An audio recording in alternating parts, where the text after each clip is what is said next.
वालेकुम। Sports world में आपको खुशामदीद कहेंगे। मैं नाजरीन, पाकिस्तानी हीरोज बांग्लादेश में अपना दूसरा मैच भी हार गए हैं और 3 मैचेस की ये सीरीज है। पाकिस्तान अपने 2 मैचेस हार चुका है, जबकि 3 खिलाड़ी अभी तक अपनी बारी के इंतजार में हैं। पाकिस्तान ने जिस तरह ये दोनों मैचेस हारे, दूसरे मैच में टॉस जीतने के बावजूद पाकिस्तान ने जैसी परफॉर्मेंस रही मैच में, इस हवाले से हम गुफ्तगू भी करेंगे। 709 नकवी ढाका पहुंच गए हैं और कल ACC का हम इजलास होगा जिसमें हम फैसले भी मुतवक्के हैं और इंडियन हुकूमत क्रिकेट बोर्ड को वजारत खेल के अंडर लाने की कोशिश में है। इसकी क्या वजह है, इस पर भी हम गुफ्तगू करेंगे। इसके साथ साथ न्यूजीलैंड हॉकी हुकाम ने प्रो लीग ना खेलने का फैसला कर लिया है कि पाकिस्तान को इससे कोई फायदा हो सकता है और आयरलैंड के खिलाफ T20 सीरीज के लिए कौमी वुमेन टीम का ऐलान भी कर दिया गया है। इन तमाम मौज़ूआत पर गुफ्तगू करने के लिए मेरे साथ स्टूडियोज में मौजूद हैं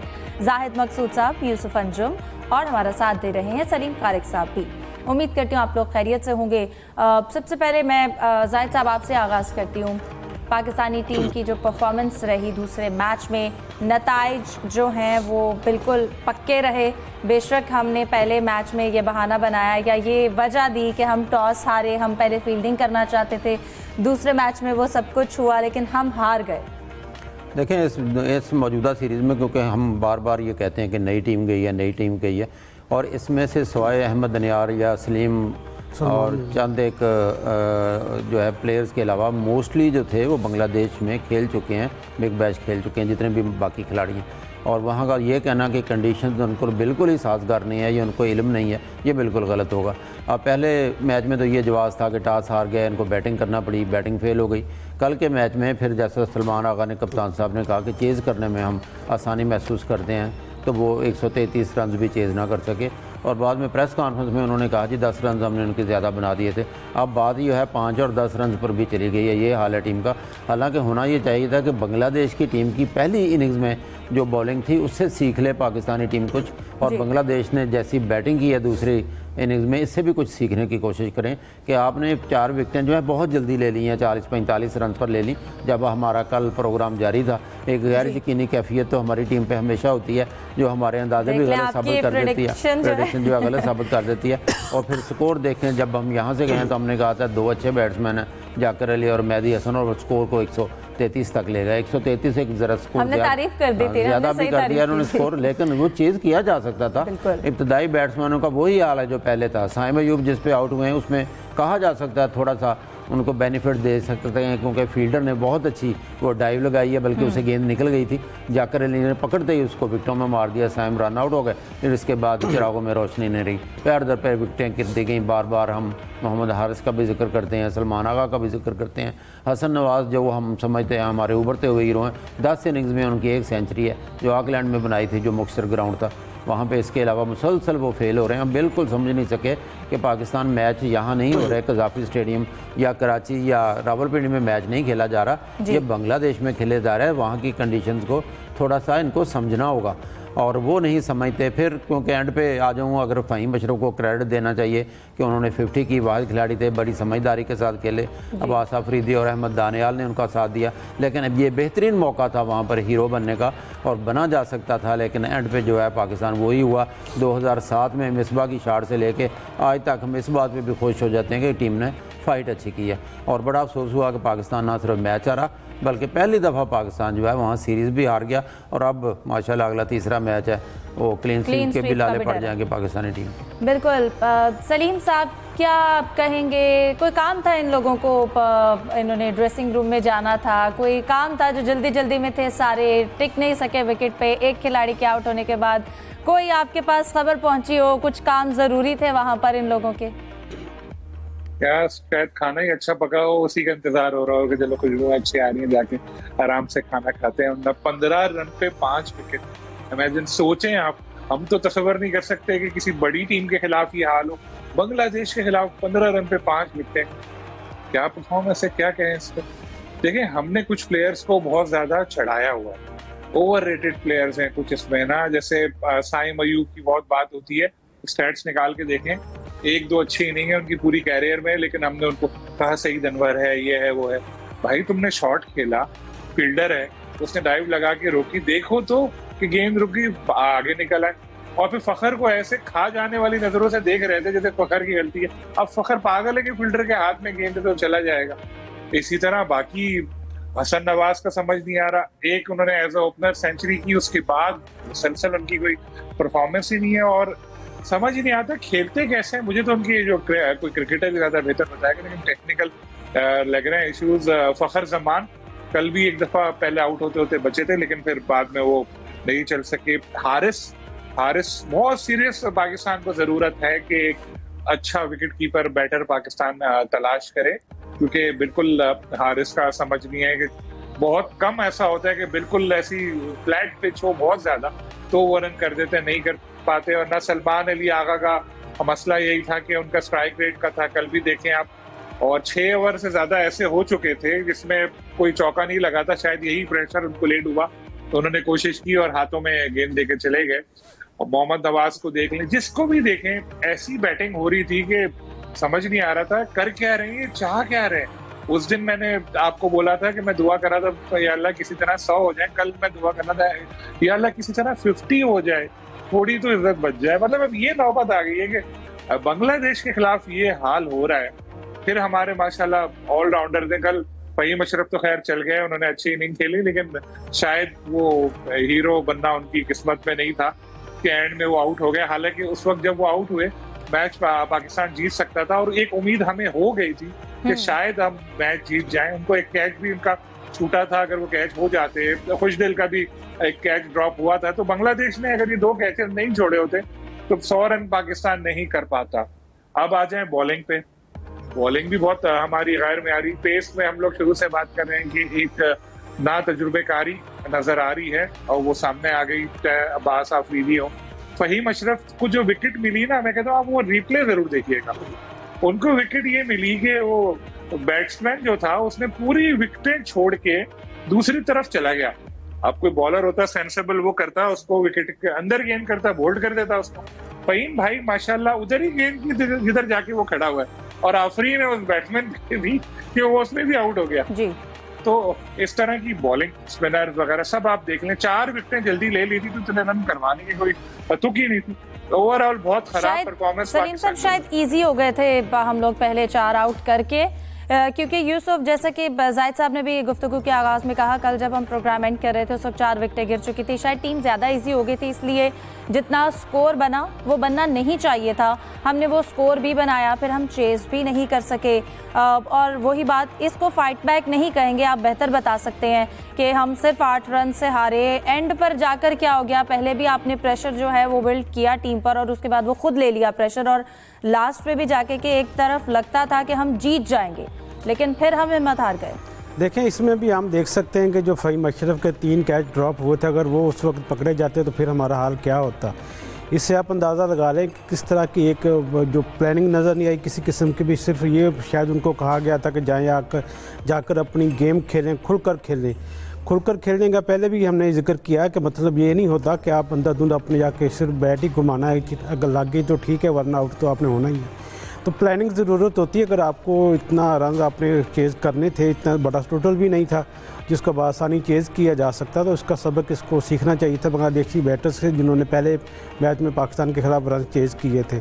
तो यकीनी तौर पर भाई मायूस कन परफॉर्मेंस है, ख़ासतौर पर यंगस्टर क्रिकेटर्स की। फ़खर जमान उसमें भी ज़्यादा इतनी सलाहियत नज़र नहीं है। इसके कल के मैच में साय मुझे बिल्कुल ऑफ कलर दिखाई दिए, ऐसा लग रहा था कि जैसे वो शायद दोबारा खेलना ही भूल गए इंजरी के बाद। तो इतनी तौर पर परेशान कन सूरत हाल है पाकिस्तान क्रिकेट बोर्ड हुकाम के लिए भी। आप चूँकि मोहसिन नकवी साहब वहाँ पर पहुँच चुके हैं, आज उनकी मुलाकात हुई है माइक हसन के साथ। इसमें इतनी तौर पर गलतियों पर जो उन्होंने देखी होंगी उनको बताया गया होगा, उस पर बात भी की होगी। लेकिन ये मसाइल का हल नहीं है। हमें अपनी जब तक अपनी जो क्रिकेट उसको बेहतर नहीं करेंगे, प्लानिंग अच्छी नहीं करेंगे, अपने फैन को खुश नहीं करेंगे, उस वक्त लोग दुआएं भी कैसे करेंगे। मुझे तो ये फ़िक्र लाक है कि अब क्योंकि बांग्लादेश की टीम के खिलाफ हमारी ऐसी परफॉर्मेंस रही है, आगे इसके बाद हमारा वेस्ट इंडीज़ के साथ मुकाबला होने वाला है, और भी अमेरिका की ऐसी ग्राउंड में जहाँ पर इतनी ज़्यादा तैयार भी नहीं होती, तो वहाँ पर पाकिस्तान के खिलाड़ी यंगस्टर क्या करेंगे, इसका तो सोच कर ही वैसे ही खौफ आता है। जाहिद साहब, जैसा कि हमने कहा ढाका की पिच मुख्तलिफ थी, कराची में कैंप भी लगे, उसके हवाले से पिचेस की प्रैक्टिस भी करवाई गई, लेकिन पिच के ऊपर इन चीज़ों के ऊपर मलबा डालना सही नहीं है जबकि परफॉर्मेंस आपके सामने है। फिर उसके बाद साहबजादा फरहान, तलत हुसैन, सुफियान मुकीम को लेकर गए। आपको नहीं लगता कि उनको सिर्फ बाहर बिठाना, क्या सिर्फ टूर पे तो नहीं लेकर गए, उनको मौका मिलना चाहिए था? देखिए, तो आपको याद होगा जब बांग्लादेश की टीम पाकिस्तान आई थी तो तलत उसमें भी शामिल थे, उस टीम में भी, और इनको खेलने का मौका नहीं मिला था, ऐसे ही बाहर रह गए थे और अब फिर साथ गए हुए। जिन 3 प्लेयर्स का आपने नाम लिया, 100% उनको चांस देना चाहिए, बल्कि 2 चांस मिल चुके हैं उन मैचों के इन तीनों को। और साहबजादा फरहान के साथ बहुत ज़्यादती हो रही है। साहबजादा फरहान को तो इग्नोर किया जा रहा था और उन्होंने नेशनल T20 में आउट क्लास परफॉर्मेंस दिखाई। इस्लामाबाद यूनाइटेड ने ले लिया उनको और फिर जाहिर है वो PSL में भी बहुत अच्छा खेले, तो उनको मौका देना चाहिए। वो ना सिर्फ अच्छे ओपनर हैं बल्कि वन डाउन पर भी उन्होंने स्कोर करके दिखाया। और फिर दूसरे दोनों प्लेयर जो हैं उनको कब चांस देना, पर अगर अब चांस नहीं देना। जहाँ तक कल के मैच का तल्लक है, तो जब उनके 2 खिलाड़ी जाकिर अली और मेहदी हसन मौजूद थे, उस वक्त जो है हमारी बॉलिंग बिल्कुल देखने वाली थी, क्योंकि बाहर गेंदें करवा रहे थे और वो जो है फील्डर के ऊपर से चौके लगा रहे थे। बड़े आराम से उन्होंने स्कोर किया और बड़े ही समझदारी से उनके दोनों बैट्समैन खेले, जाकिर अली और मेहदी हसन, और जिन्होंने स्कोर को 133 तक लाने में कामयाब हो गए। तो पाकिस्तान खाएँ, ठीक है, बार बार एडवांटेज हम देते हैं थोड़ा जैसा कि सलमान आगा ने बाद में गुफ्तगू करते हुए कहा कि दोनों हमारे जो बॉलर्स हैं मुस्तकबिल का असासा हैं और बहुत अच्छी बॉलिंग करते हैं। तो भाई असासा तो हैं, लेकिन कब तक जो है हम टीम का बड़ा स्कोर कराते रहेंगे, हम हारते रहेंगे। जो तजर्बाकार या एक्सपीरियंस है, मोहम्मद नवाज़ को भी तो आप ले गए थे शादाब के मुतबादल के तौर पर, ना वो बॉलिंग में चल रहे हैं ना वो बैटिंग में चल रहे हैं। इब्तदाई हमारे ओपनर्स भी नहीं है और पावर प्ले जो हमेशा पाकिस्तान का मसला रहा, जो बहुत पहले हम मोहम्मद रिजवान और बाबर पर भी तनकीद करते रहे कि जी बड़ा स्लो खेलते हैं, 50 रन बनाते हैं 6 ओवर में, अब 50 पर हम अपनी 5 विकेटें ज़ाया कर देते हैं 5 ओवर में। तो इसका तो ना कोई माइक हसन को या इंतज़ामिया को इसका ना कोई हल ढूंढना होगा या इनको बताना होगा कि उनकी कंडीशंस को सामने रखते हुए उसके मुताबिक खेला जाए। और बहुत ही बुरी परफॉर्मेंस है पाकिस्तानी टीम की, मैं समझता हूँ दोनों मैचों में। सलीम साहब, दोनों मैचेस की परफॉर्मेंस देखी, फिर आपको लगता है कि हम अपनी गलतियों से सीखेंगे? जिन प्लेयर्स का भी नाम भी लिया, इनको मौका मिलना चाहिए। तीसरा मैच जीतना ज़रूरी है क्योंकि अब क्लीन स्वीप के बादल जो हैं वो मंडलाने लगे हैं। बांग्लादेश से हम सीरीज़ भी हारे, जैसे कि जाहिद साहब ने भी कहा कि पहली मरतबा, फिर क्लीन स्वीप का धब्बा लगेगा। उससे बेहतर है, आपको लगता है कि तीसरे मैच के लिए प्लानिंग थोड़ी डिफरेंट होनी चाहिए? क्योंकि हमने पहले मैच के बाद रीज़न दी कि हमें चेस करना चाहिए था, हमें टॉस जीतना चाहिए था। दूसरे मैच में अब ऐसी कोई रीज़न नहीं है सिवाय इसके कि 10 रन ज़्यादा बन गए। हमें दिमाग से खेलना पड़ेगा, दिमाग का थोड़ा इस्तेमाल करना पड़ेगा, क्योंकि अगर हम देख रहे हैं तो हमें साफ नजर आ रहा है कि स्क्वाड की जो सिलेक्शन है उसमें कोई कमी रह गई है, खासतौर पे फास्ट बॉलर। मैं पहले भी कहा था कि शाहीन शाह अफरीदी की यहाँ पर हमें कमी महसूस हो रही है। वो 4 विकेटें जो गिरी थी जल्दी, उसके बाद इनको 100 रन भी नहीं करने देने चाहिए थे, हमने इतना स्कोर करवा दिया। प्रेशर पीछे से नहीं पड़ रहा क्योंकि हमारे पास सलीम साहब, बाबर की कमी नहीं महसूस हो रही? बहुत अच्छे सवाल आपने किया, मैं उसी की तैयारी कर रहा था, देखते हुए आपके इस सवाल का इंतजार मैंने कहा फौरन बता देना, जल्दी तैयारी हो जाए। हाँ, बाबर का देखें, हम लोगों ने ना 2 मैच हारने के बाद अब हम बाबर का करेंगे। और बांग्लादेश से हार गए, बाबर को लाओ, रिजवान को लाओ। मैं अभी बात करते हुए सुनते हुए मैं साथ में ये देख रहा था 2022 का जो T20 वर्ल्ड कप हुआ ऑस्ट्रेलिया में, पाकिस्तान हारा जिम्बाब्वे से। 2023 का ODI वर्ल्ड कप में अफगानिस्तान से हारा पाकिस्तान इंडिया में। 2024 में आयरलैंड में पाकिस्तान हारा। 2024 में ही वर्ल्ड कप में USA से पाकिस्तान हारा। 2024 में ही बांग्लादेश से पाकिस्तान दोनों टेस्ट हारा पिंडी में। इन सब में कॉमन पता है क्या है? बाबर आजम कप्तान थे और रिजवान भी थे। तो जब इतना सारा आप लोगों ने इन लोगों का बर्दाश्त कर लिया तो ये बच्चे तो अभी 2 ही मैच हारे। लेकिन फिर अगर शाहीन को अब मिस कर रहे हैं तो इन टीम्स में तब भी शाहीन थे। नहीं, हम बात कर रहे हैं बैटिंग की बात कर रहे हैं ना अभी हम लोग। बाबर और रिजवान का आपने जिक्र, प्लेइंग 11 की बात करें तो उसकी ओवरऑल चेंजेस की बात करें ना, हम उसी प्लेइंग 11 में से शाहीन को भी तो पिक कर रहे हैं। लेकिन इनमें से शाहीन की परफॉर्मेंस बेहतर थी। अगर आप स्टैट्स निकाल के देख लें, एक आध सीरीज में वो मैन ऑफ द सीरीज भी रहे थे, उनकी परफॉर्मेंस अब थोड़ा वो हुई थी डाउन, लेकिन इतनी पहले नहीं थी। तो मेरा मतलब है कि भी 2 मैच हारे, हो सकता है तीसरा भी हार जाए, लेकिन इसका ये मतलब नहीं है कि फिर आप पीछे चले जाएंगे, यार ये बाबर को ले आओ, रिजवान को ले आओ। आपको टीम का बैलेंस सही करना पड़ेगा। ऑलराउंडर्स जो बहुत ज्यादा भरे, सो कॉल्ड ऑलराउंडर्स, उनको एक आध को हटा के कोई बॉलिंग में देखिए। अभी हमारे पास बॉलिंग में नसीम भी नहीं है, हारिस भी नहीं है, शाहीन भी नहीं है, वसीम भी नहीं। हमें फास्ट बॉलिंग में स्ट्रगल कर रहे हैं। और स्पिन में हमारे पास शादाब नहीं है, सुफियान को हम खिलाते नहीं है। इस तरह बैटिंग में हम लोग को एक हम अच्छा क्यों नहीं खिलाते, और कौन से ऐसे खिलाड़ी हैं जो आपको लगता है कि प्लेइंग 11 में आने चाहिए थे? देखें, अभी हमने नाम लिए, जैसे अभी जिन लड़कों को लेकर गए उनको चांस दे। सुफियान को क्यों नहीं खिलाते, ये लोग समझ नहीं आता।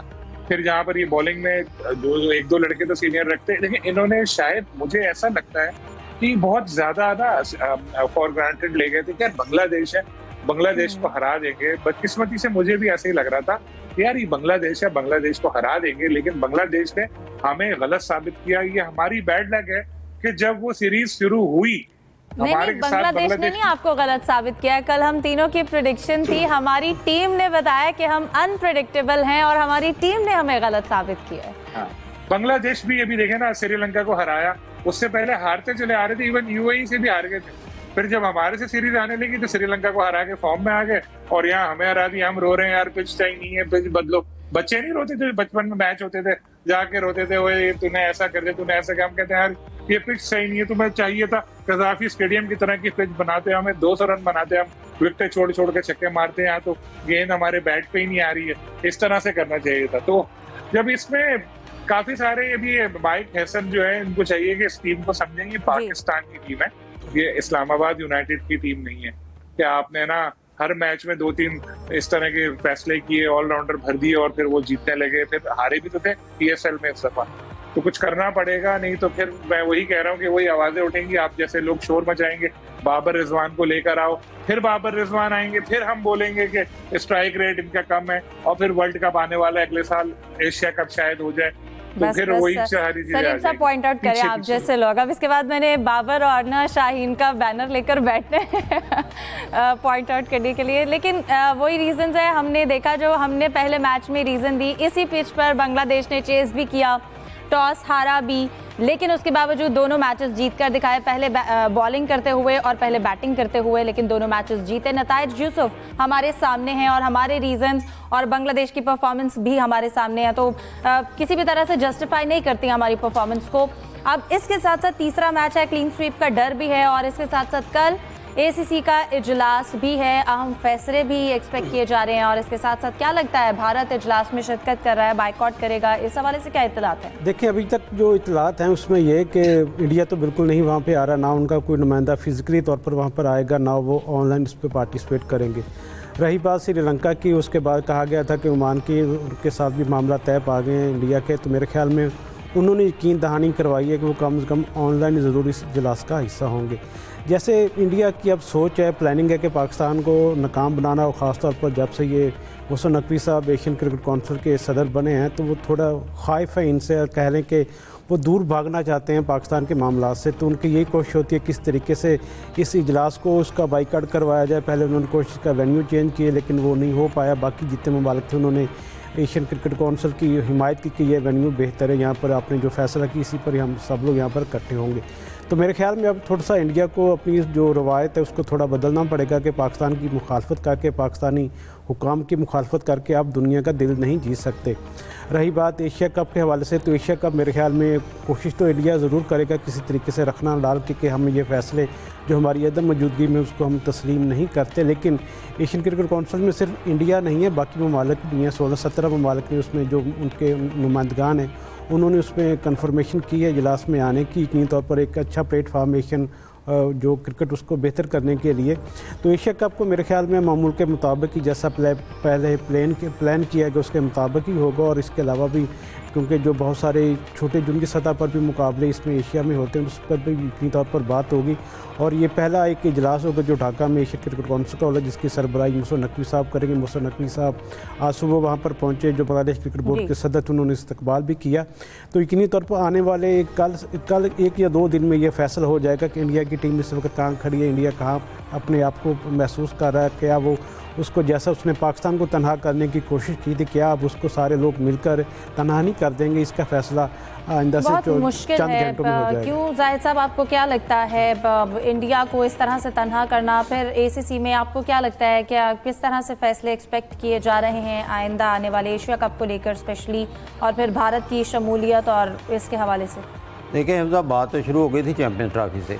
जब चैम्पियंस ट्रॉफी से ये था कि भारत ने आने से इनकार किया था, और यहाँ पे पीसीबी के चेयरमैन ने ये मौक़िफ़ इख्तियार किया था कि अगर इंडिया नहीं आता तो हम भी नहीं जाएंगे।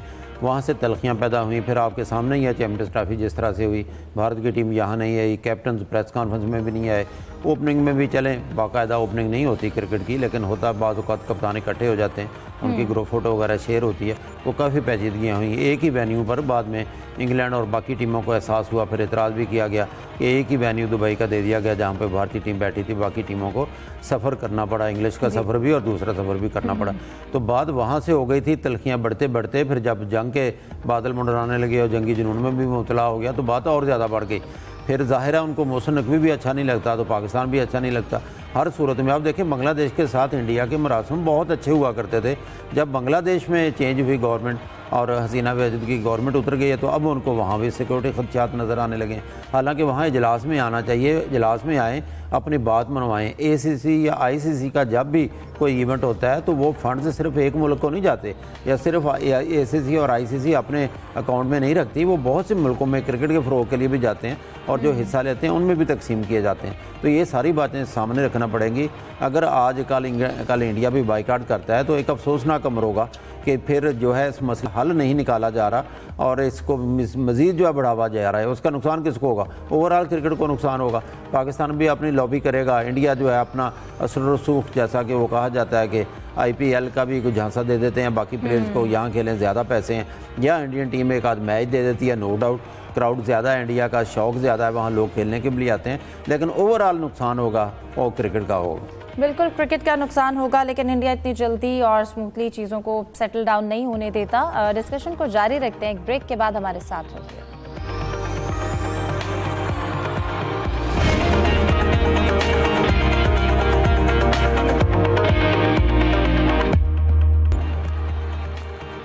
Welcome back. यूसुफ, बांग्लादेश के साथ कल लास्ट मैच है, उसके नताइज हम देखेंगे, लेकिन अब इसके बाद पाकिस्तान की जो अगला इम्तिहान है वो वेस्ट इंडीज़ के साथ है। पाकिस्तानी अब इसके बाद वहाँ पर जाना है मैच खेलने के लिए। टीम अनाउंस होनी थी 1-2 दिन में, क्या इत्तलात हैं, क्या चेंजेस होंगी? हिफ्ज़ा सीरीज़ हारने के बावजूद कोई इतनी ज़्यादा खुरबली नहीं मची पाकिस्तान क्रिकेट बोर्ड में, ना सिलेक्शन कमेटी में। और चूँकि पाकिस्तान टीम का ये इसे बांग्लादेश सीरीज़ के लिए अनाउंस की गई थी, अब T20 टीम, अब हमने वेस्ट इंडीज़ का सफ़र करना है तो उसके लिए टीम का दोबारा से ऐलान होना है। 1 या 2 तब्दीलियाँ इसमें मतवक्को हैं, जिसमें एक मोहम्मद नवाज़ की जगह हारिस रऊफ़ की वापसी होगी और उसके साथ एक आध खिलाड़ी और को तब्दील किया जा सकता है। मे भी नसीम शाह को उसका हिस्सा बना लिया जाए। इसके बाद हमें वहाँ पर 3 वनडे मैचेस भी खेलते हैं वेस्ट इंडीज़ के साथ, और उसमें यकीनी तौर पर जैसा कि पहले भी जिक्र होता रहा है, बाबर, रिजवान, शहनशाह अफरीदी, वसीम जूनियर, नसीम शाह की वापसी उसके लिए होगी। ज़्यादा तब्दीलियाँ उसमें नहीं होगी। वनडे स्क्वाड के साथ ज़्यादा कुछ छेड़छाड़ नहीं किया जाएगा। और चूँकि थोड़ा सा सिलेक्शन कमेटी ये तासर ले रही है कि हमें यंगस्टर को मज़ीद मौका देना चाहिए, 1 या 2 मैचेस की परफॉर्मेंस पर किसी को बाहर करना भी ज़्यादती। अगर उनको उनके टैलेंट की बुनियाद पर टीम का हिस्सा बनाया गया तो फिर प्रॉपर उनको चांस भी देने की ज़रूरत है। बिल्कुल। मैं सलीम साहब आपकी जानिब आना चाहूँगी। इसके साथ साथ एक और ख़बर जो कह लें हम इस वक्त ज़ेरे गर्दिश है, इंडियन हुकूमत क्रिकेट बोर्ड को वजारत खेल के अंडर लाने की कोशिश में है। इस हवाले से पार्लियामेंट में कह लें बिल भी पेश किया गया है। आपको क्या लगता है क्यों ऐसी ज़रूरत पेश आ रही है उनको? पिछले दिनों कोई 10-15 दिन पहले खबर आई थी कि भारतीय क्रिकेट बोर्ड को इतने अरब या रुपए का फायदा हुआ है साल में, और 60% गालिबन उसमें IPL से बहुत बड़ा अमाउंट था, बहुत बड़ा। तो जहाँ पे बहुत ज्यादा पैसा इन्वॉल्व होता है ना, वहाँ पर पॉलिटिशियंस और गवर्नमेंट इन सब की नजरें होती हैं कि यार ये इनके पास क्यों है, हमें इसमें से हिस्सा क्यों नहीं मिल रहा। तो कंट्रोल करने के लिए फिर कोशिशें करते हैं वो। तो यहाँ भी पैसे का ही गेम है। पहले तो जय शाह थे तो ये था कि चलो डायरेक्टली आ रहा था, अब जाहिर है वो ICC में चले गए, अभी भी उनका होल्ड होगा। लेकिन अब ये गवर्नमेंट के अगर तहत आ गया इंडियन क्रिकेट बोर्ड तो उसमें जाहिर है बहुत सारी उसमें फर्क पड़ेगा और उनको एक तरह से शिकंजा कस दिया जाएगा गवर्नमेंट का। अभी तो वो अपने तौर पे कर रहे होते हैं ना, जैसे पाकिस्तान में भी ऐसे ही है ना, पाकिस्तान में भी क्रिकेट बोर्ड करता है कि हम लोग गवर्नमेंट से पैसे नहीं लेते, हम अपने फंड्स खुद जनरेट करते हैं, तो इसलिए हम जवाब दे भी नहीं है। इंडिया में भी ऐसे ही है। तो मेरा ख्याल है कि पैसा इसकी जो है वजह है मेन। सही। जाहिद साहब, आपकी जानिब आना चाहूँगी। कहिएगा, न्यूजीलैंड ने अब हॉकी IFH जो उनकी प्रो लीग थी उसके लिए उन्होंने बाकायदा तौर पर तो बता दिया है कि वो नहीं खेलेंगे इस प्रो लीग में। हमने इस पे पहले भी डिस्कस किया था अपने प्रोग्राम में, लेकिन अब पाकिस्तान के अगर खेलने की बात की जाए, आपको क्या लगता है पाकिस्तान के लिए खेलना इतना आसान होगा? ज़ाहिर बात है इसका अखराजात बहुत ज़्यादा हैं, अभी तक तो डेली अलाउंसेस के मसाइल हल नहीं हुए हैं, तो इतने अखराजात जो हैं वो कौन बर्दाश्त करेगा? हिफ्ज़ा, देखिए चंद हफ्ते पहले जैसा कि यूसुफ अंजम साहब ने वो खबर भी दी थी कि ज़ुबानी कलामी जो था FIH ने PHF को ये बता दिया था कि हो सकता है न्यूजीलैंड की टीम जो है प्रो लीग में हिस्सा न ले। प्रो लीग दरअसल मैचेस होते हैं जो मुख्तलिफ मुल्कों में खेलना पड़ते हैं, उसके लिए काफ़ी बड़े फ़ंड्स चाहिए। तो न्यूजीलैंड भी फ़ंड्स की कमी का शिकार है। हालांकि हम समझते हैं न्यूजीलैंड और ऐसे मुल्क जो है उनको पैसा कोई मसला नहीं है। तो वही अब चीज़ ऑफिशियली तौर पर जो ये ख़बर है कि न्यूजीलैंड ने बाकायदा तौर पर जो है रिटर्न जो है बता दिया कि हम इसमें नहीं आना चाहते। जहाँ तक पाकिस्तान के जाने का सवाल है तो आपको याद होगा चंद दिन पहले Pakistan sports board versus PHF जो है बहुत सी न्यूज़ सामने आई थी और ये फ़ंड्स बताया गया था कि PHF ने हमें फ़ंड्स नहीं देते। स्पोर्ट्स बोर्ड ने बाकायदा जारी कर दिया था कि हमने इतने फ़ंड्स जो है करोड़ों फ़ंड्स इनको जारी किए हैं, जबकि PHF ने किसी ज़माने में ये भी बताया था कि हमारे पास फ़ंड्स की कमी नहीं है, काफ़ी फ़ंड्स हैं। और फिर आपको याद होगा कि डेली अलाउंस का भी एक मसला था जिसने सर उठाया, और अमाद बट जो कप्तान है वो भी शायद पहली दफ़ा खुलकर बोले थे कि हमारे डेली अलाउंस क्यों नहीं दिए जाते। तो पाकिस्तान ने अगर शिरकत करनी है, ज़ाहिर है पाकिस्तान को करोड़ों रुपए चाहिए, शिरकत करनी चाहिए। कौमी हॉकी खेल है, कौमी हॉकी खेल को हुकूमत जो है सपोर्ट भी करती है और इस साल भी करार देती है और वहाँ जाने के लिए, लेकिन पाकिस्तान को इनको पहले मसाइल हल करने पड़ेंगे प्लेयर, ताकि यकसुई के साथ परफॉर्मेंस भी दिखाएं और इतने फंड्स भी हों इनके पास कि ताकि ये मुख्तलिफ मुल्कों में जाके प्रो लीग के मैचेस खेल सकें। हिफ्ज़ा, उसके लिए 12 अगस्त की डेडलाइन रखी। 12 अगस्त तक पाकिस्तान के हॉकी टीम को अपना ये जवाब देना कि वो उसमें हिस्सा लेगी या नहीं। एक बार हमने शुरू में जब इसका आगाज़ हुआ था 2017 में, तो हमने उसमें कन्फर्मेशन अपनी दी थी, लेकिन अब बाद वक्त पर हमने उसके पुल आउट किया था, जिसकी वजह से पाकिस्तान को जुर्माना भी हुआ था और उसकी बदनामी भी हुई थी। अब अगर हम दोबारा इसकी इस तरह का करते हैं, यकीनी तौर पर पाकिस्तान के लिए मसाइल ज़्यादा गंभीर हो जाएंगे कि शिरकत की पहले तस्दीक करेंगे, अगर बाद में इनकार करेंगे तो फिर मसाइल हमारे पास। बिल्कुल। सलीम साहब, आप क्या समझते हैं? यकीनन पाकिस्तान के लिए मौका अच्छा है हॉकी के लिए, लेकिन फिर भी इसके अखराजात बर्दाश्त करना, इन मसाइल को हल करना, आपको लगता है कि इन मसाइल को आसानी से हल किया जा सकता है या अखराजात वाला मामला? नहीं, अगर आप मुझसे पूछें तो मैं ये कहूँगा पाकिस्तान को नहीं खेलना चाहिए। न्यूजीलैंड जैसा मुल्क जिसके पास पैसे की कमी नहीं है, वो इसको इतने पैसे ज़ाया नहीं कर रहा। तो पाकिस्तान के पास तो वैसे ही पैसे नहीं है, प्लेयर को देने के लिए क्या जरूरत है? हमारे रिपोर्टर है मियां अजहर सलीमी, उन्होंने जब इसकी स्टोरी बना के भेजी थी तो उन्होंने एक बहुत बड़ा अमाउंट लिखा कि इतने अखराजात आएंगे। तो मैंने उनको कॉल की, मैंने कहा यार इतने अखराजात? तो उन्होंने कहा बिल्कुल ठीक है, इतने अखराजात आएंगे। मैंने कहा भाई ये कैसे होगा? तो उन्होंने बताया अलग अलग मुल्क में ऐसा ऐसा, मतलब सारी उन्होंने कहानी बताई। तो हमारे मुल्क में जहाँ आप अपने प्लेयर्स को बेचारों को चंद हजार या लाख रुपए के लिए रुला रहे हैं, वहाँ ये करोड़ों रुपए खर्च करके एक इवेंट में जाने से अच्छा है कि यही पैसा या इससे थोड़ा कम जो भी आपको मिल रहा है, आप जो अपने प्लेयर्स हैं उनकी हालत अच्छी करें, मुल्क में कुछ ऐसे कोशिश करें कि आपको थोड़ा बहुत कोई नया टैलेंट मिले या कुछ हो, हॉकी में थोड़ी जान आए। सिर्फ एक कुछ इस तरह के मैचेस के लिए, एक इवेंट के लिए इस तरह इतने ज्यादा पैसे खर्च करने का कोई इसमें ना तुक नजर नहीं आ रही पाकिस्तान जैसे मुल्क के लिए। हो सकता है मेरी थोड़ी अलग सोच हो, लेकिन मुझे ऐसा लगता है।